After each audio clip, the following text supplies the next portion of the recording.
Hey everybody, how's it going? Jennifer, my dad, and I stopped here back in 2009 on the way to Albuquerque, New Mexico to watch Ryan's last college game at the New Mexico Bowl. And we couldn't go down in the canyon because it was snowy and icy, and we really didn't have the time anyway. But I've always wanted to come back. This is the Walnut Canyon National Monument, and it is just east of Flagstaff, Arizona. I'm not going to go into the visitor center. We were in there when we came before, and it just kind of explains the canyon itself. But I should say I'm not going to go. I'm going to go in there, but I'm not going to do any videos in there. I'm not even sure if you can. Some of these state parks are inside their visitor centers are sketchy about that, but that's all right. It's their building. They can run it how they like. But anyway, going to hike down into the canyon. It's about a mile round trip, 736 steps round trip, and a elevation drop of 370 feet. We start at 6,690 feet, and that should give my lungs quite a workout. All right, let's go check out the canyon. Okay, we are going to be going down what is called the Island Trail, down into the canyon, and you can see over there those dwellings built into the face of the canyon over there. So let's head down the trail. You can see those dwellings all along the cliff face over there. These were inhabited between the mid 1100s until the mid 1200s.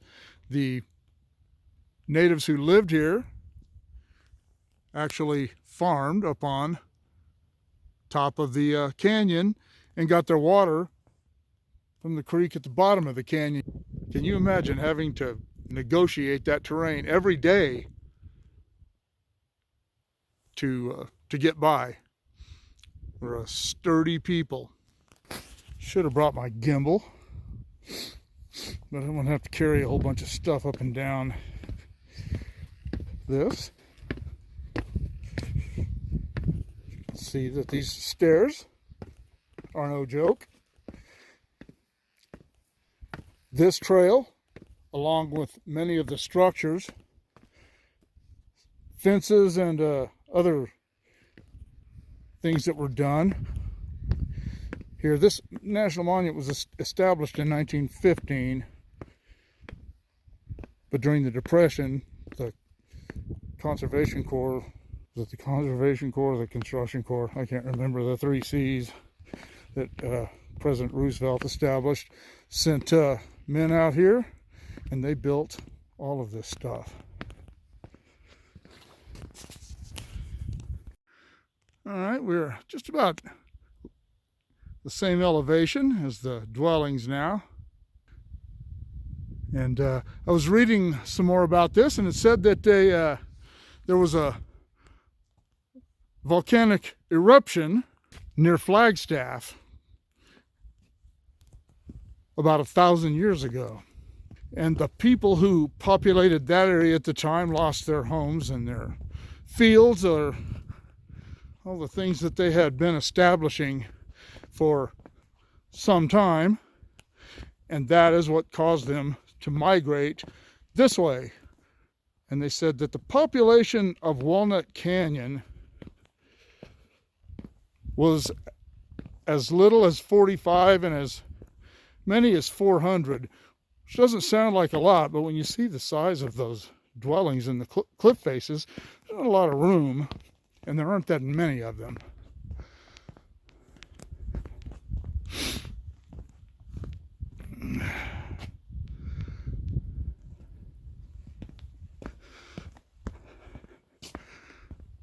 Yeah, so far my lungs are doing just fine.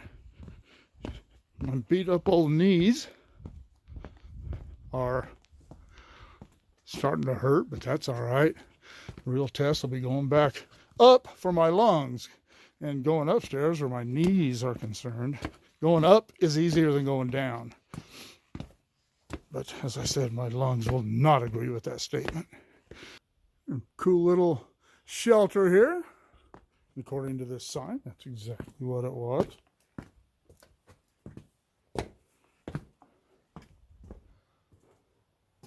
Pretty neat. I got a duck to get under it, but see the dwellings over on that side of the canyon.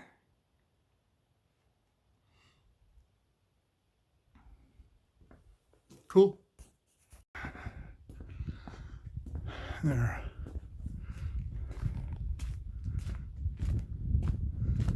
Some more places right there. You can see in this one, you can really see and talk about how these places weren't very big. So you couldn't really squeeze a lot of people into them.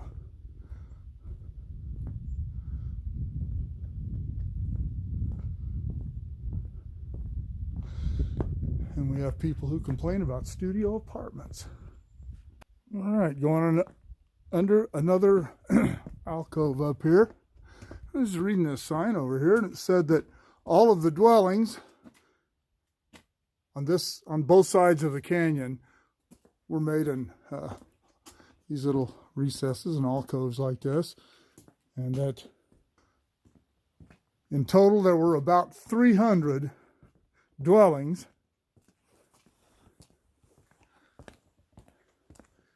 in these cliffs. This is considered to be the shady side of the canyon, as you can see. So I guess the shady people lived over here, and the sunny people lived over there.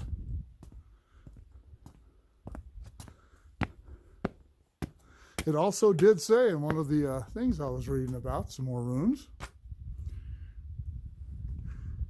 that at times the people who lived here lived in tension. They didn't always get along.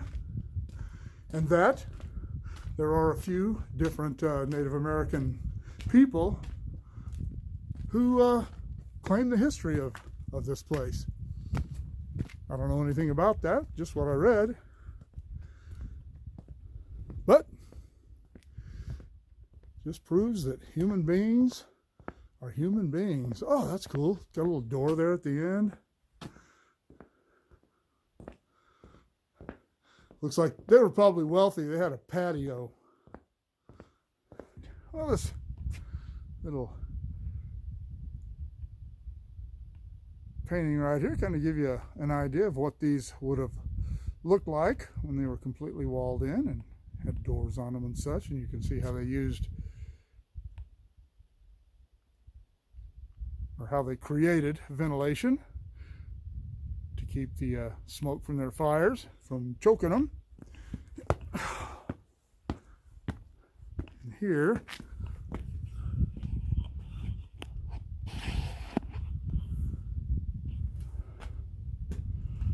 are some of these rooms.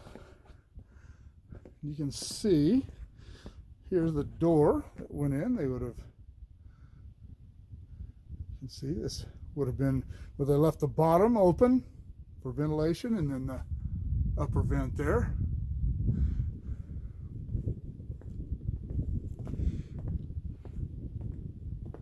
One thing I noticed, we went to the Wapooki ruins that are east of here years ago, and the doors, the entryways to these dwellings and those out there were very small. I'm 6'1", and kind of had to wad myself up to get through a couple of them, but it's really cool. And the rooms, as I said, they're like this, are really small. So obviously the natives of that era were on average quite a bit smaller than the average person is today.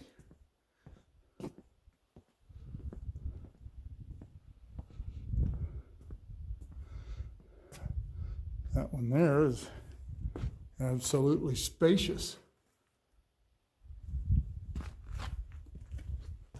Well, here we go. Back up. It's pretty cool. Trail right along this cliff face here. A lot of work these guys did to hack this stuff out.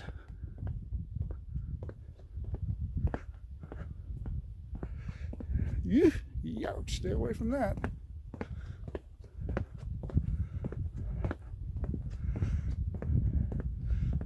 Back down. It's tricking me. Oop, the water stash there. Emergency for people who know where things are, I guess. Okay, we come around the curve that way. This is the direction we've come. And if you look closely over there, I'm not going to zoom it in because it's really hard for me to see the screen, but if you look really closely over there, there are some more dwellings over there behind the trees, and I noticed as I came around this corner a second ago that there is a whole nother section of dwellings over here. Man, you gotta watch your footing. Boy, if you were to slip off the edge of this, wow, I don't want to think about it.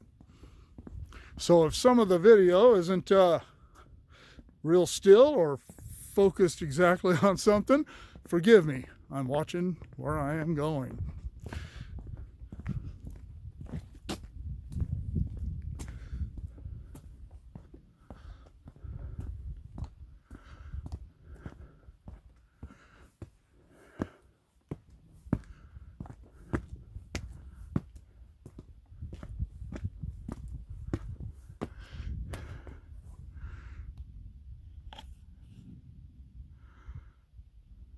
See those ones over there, more over that way.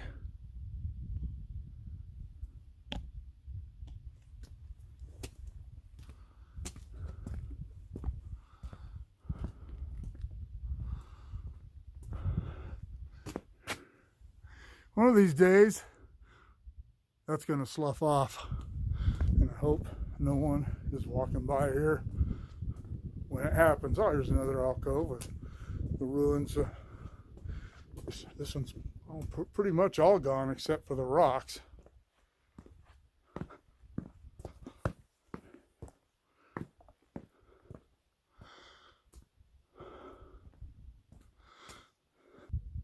All right.